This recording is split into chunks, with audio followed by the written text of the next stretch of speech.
In the land of Wano, there once lived a man whose life burned bright like a raging fire, never shying away from a challenge, always striving to be better. This man dreamed of opening Wano's borders to the world, a dream for which he was willing to sacrifice everything. His name was Oden, and his story is one of defiance, of overcoming insurmountable odds, and of changing the world.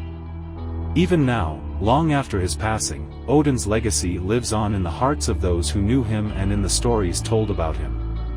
He is a true hero, and his tale will continue to inspire generations to come. But Oden's story was not always one of heroism. In his youth, he was a delinquent, committing atrocious acts and causing trouble wherever he went. He was disavowed by his father and exiled from the capital, left to fend for himself. Despite this, Oden never lost sight of his dream.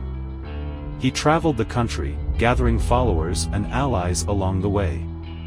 He liberated towns, built structures, and turned lawless regions into thriving provinces. One day, while on the shores of Wano, Oden encountered a group of individuals who had washed ashore after their ship sank. Mistaken for monsters, they were about to be burned at the stake. But Oden intervened, saving them and welcoming them into his country. These individuals, including Inuarashi, Nekomamushi, and Kawamatsu, became Oden's loyal retainers, forming a strong alliance with the Kozuki family. They worked together to build a new Wano, one that was open to the world and prosperous for all its people. Despite his reputation as a ruffian, Oden and his followers transformed into respected individuals, known for their strength and honor. They even gained the respect of powerful pirates, such as Whitebeard, who Oden attempted to join.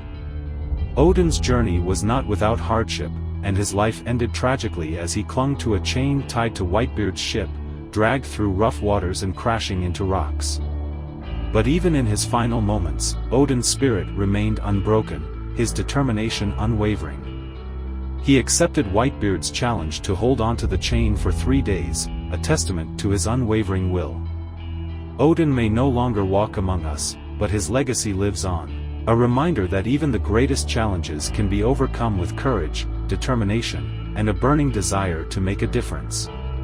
Oden continued his adventures with the Whitebeard pirates, traveling across distant lands and recording his adventures in his journal. He became known as one of the most violently powerful members of the crew, sinking enemy ships before his crew could plunder them. During his time with the Whitebeard pirates, Oden grew close to Toki, a woman with dreams of visiting Wano Country.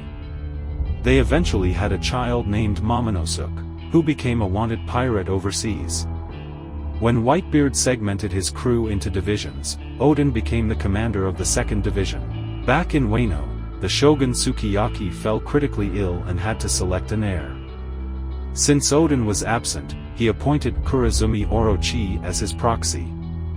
Orochi, a member of the Kurozumi family, had a troubled past, with his family being hunted because of his grandfather's actions. Orochi's grandfather had attempted to take over the throne by assassinating other daimyos, but his plot was exposed, leading to his suicide and the people's hatred toward the Kurozumi name. Orochi, fueled by his desire for power, plotted to usurp the throne. With the help of Higurashi, who could transform into other people, Orochi stole money from Yasui and worked undercover as a servant to gain access to the palace. He eventually rose to power by spreading news of the shogun's death, allowing him to take control of Wano. Oden's absence from Wano during these events would have far-reaching consequences for the country. His adventures with the Whitebeard pirates shaped him into a formidable warrior, but his true impact would be felt upon his return to Wano, where he would face the greatest challenges of his life. Oden's legacy is one of courage, strength, and determination.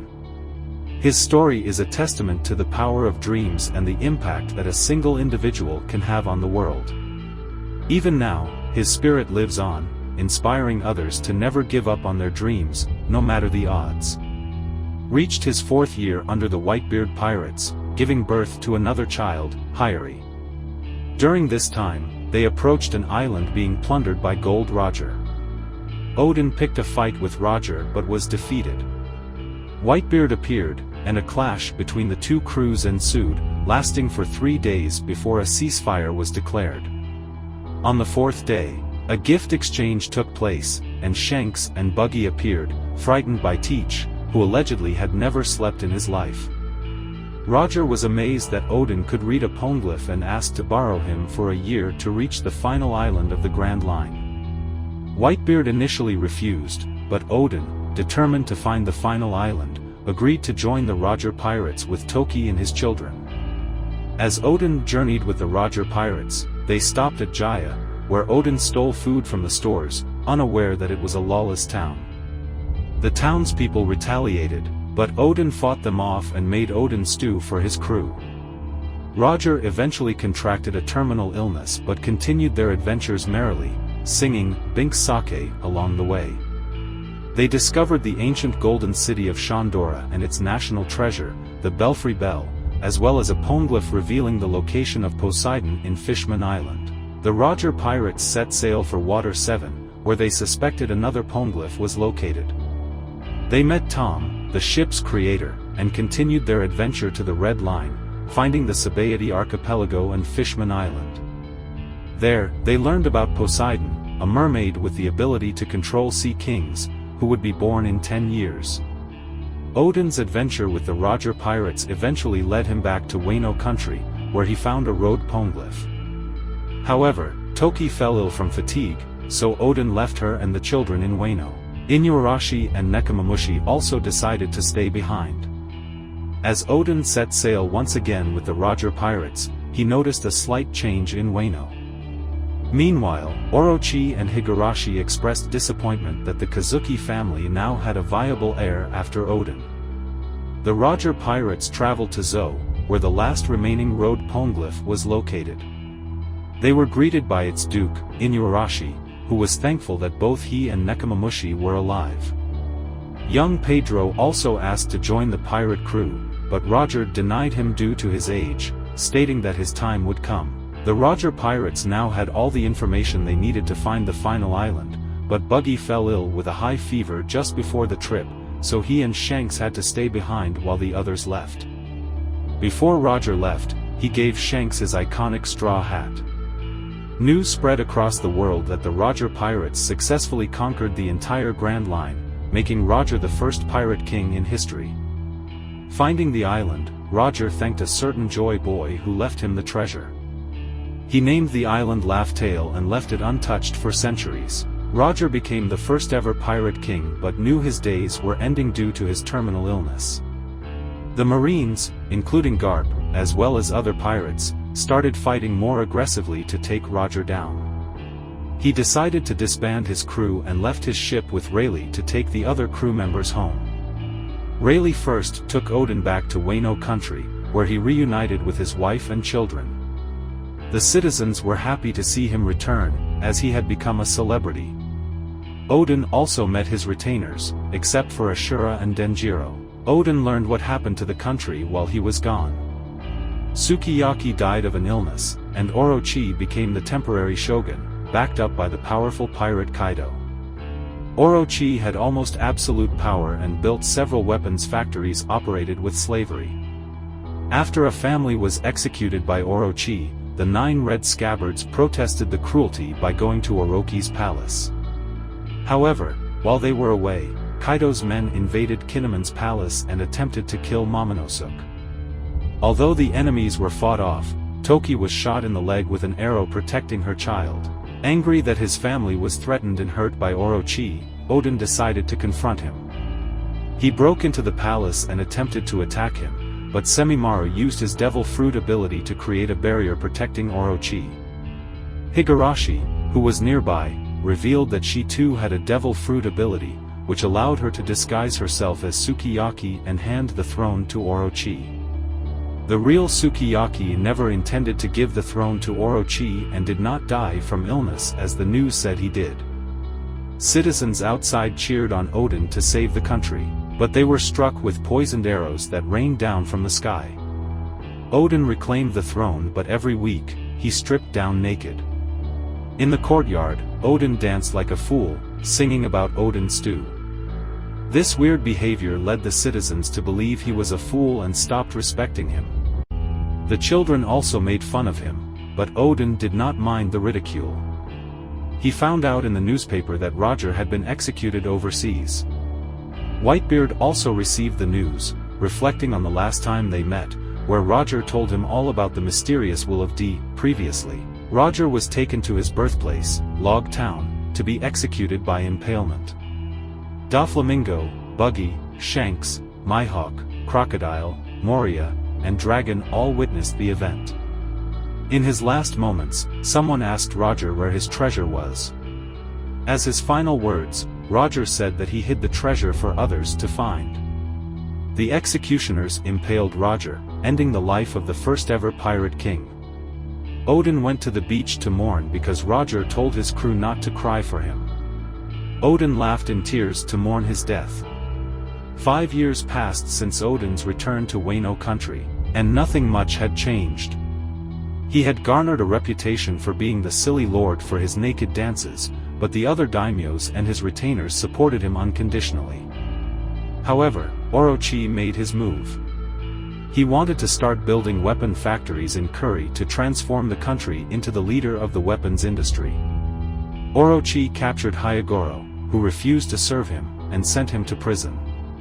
Those who attempted to aid Hyogoro, including his wife, were shot. Upon hearing the news, Oden decided that Orochi had become a great threat and must be stopped. Because of their unwavering loyalty to the country, Oden's retainers were named the 9 Red Scabbards. Orochi's men were strangely prepared for the attack, almost as if there was a spy within Oden's retainers. The 9 Red Scabbards faced off against hundreds of the beast pirates as well as Kaido himself in his dragon form. Kaido revealed that the promises Orochi made to Oden were entirely a lie. The battle began, and despite being greatly outnumbered, the 9 Red Scabbards fought off the beast pirates. While Oden's men faced off, Toki watched over Momonosuke and Hiyori back in Kuri, pressured by Yasui to keep them safe at all costs. To the disappointment of Kaido, King, and Queen, Oden and his retainers fought strongly against Kaido's men, even having Shinobu join them. Kaido decided to intervene personally with his Byo breath attack, but Oden remained unharmed. The two fought each other one-on-one, while Oden's retainers battled King and Queen. Kaido got the upper hand, knocking Oden into the fiery ground below. Oden got up, ready to face him again. He coated his swords with Ryuo and leaped toward Kaido. Although Kaido's flames nearly knocked him back down, through sheer willpower, he braved the flames and slashed into Kaido's body, being the first person to ever cut Kaido. He prepared to finish off Kaido while he was in his human form. However, Higurashi disguised herself as Momonosuke while a beast pirate held her at knife point. This distracted Oden just enough for Kaido to critically wound him off guard. Ashura and Kinemon attempted to aid him but were defeated by King and Queen. Oden collapsed, earning victory for the beast pirates. The fire set during the battle raged through the Udon forest for 5 days until the rain finally put it out. Oden and the 9 Red Scabbards were all jailed in the Flower Capital, with only Shinobu being spared. Previously, Oden denied allegiance to her so that she would not be arrested with the others. Eventually, the 9 Red Scabbards' verdict was released, and they would be executed by boiling in 3 days. 3 days passed, and the day of the execution arrived. The public event became a big spectacle since execution by boiling was rare. As Oden walked the plank into the pot, one of the executioners slipped on oil, fell into the pot, and suffered an excruciating death. Just before Oden entered the pot, he suggested a wager to Orochi. If he and his retainers could survive a set amount of time in the pot, they would be set free. Although Orochi initially scoffed at Oden's suggestion, Kaido accepted the challenge, agreeing to release the retainers if they survived 1 hour in the pot. Oden entered the pot already being singed by the boiling oil. The other retainers ran on the plank to also get in, but Oden lifted the plank up, allowing his retainers to sit safe from the boiling oil. Kaido allowed him to do this since they were technically in the pot. Less than a minute passed, and Oden already struggled to lift the plank. It forced Oden to stand on the bottom of the pot, and his veins burst from the pressure. Shinobu watched the event from the sidelines and attacked a man who called Oden a silly lord. She publicly called out the oppressive shogun Orochi. While in the pot, Oden reflected on what Orochi told him back at the palace. Orochi revealed that he held an immense hatred for Wano Country for humiliating his family. Since his grandfather's assassination plans were exposed and he committed seppuku, the remaining members of the Kurozumi family were hunted down, beaten, and killed by the other people. He intended to destroy the country through his oppressive regime as an act of vengeance for his family's life of suffering. Shinobu reveals more as she was hiding in the ceiling when it happened. Orochi kidnapped hundreds of citizens meant as tributes to Kaido. At that point, Orochi offered Oden a bargain. Orochi would cease the kidnappings, and he and Kaido would leave Wano Country after 5 years. In exchange, Oden had to dance naked in the flower capital every week while being humiliated by Orochi. Oden decided he had no choice, as he had no chance against Kaido. Shinobu finishes her story, stating that Oden's naked dances were in an effort to release the kidnapped citizens, although he was not appreciated then. The citizens witnessing the execution were touched by Oden's sacrifices. The truth about Oden's sacrifices was revealed to the public, and feeling bad for mocking him over the years, they rushed to the execution site to cheer him on, hoping for his survival. However, Oden knew that he would not survive the execution, so he told his retainers to open up the country in his name. Meanwhile, Fukurokuju confronted Shinobu for telling everyone the truth, but Shinobu denounced the Orochi Onuwabanchu and pledged loyalty to the 9 red scabbards.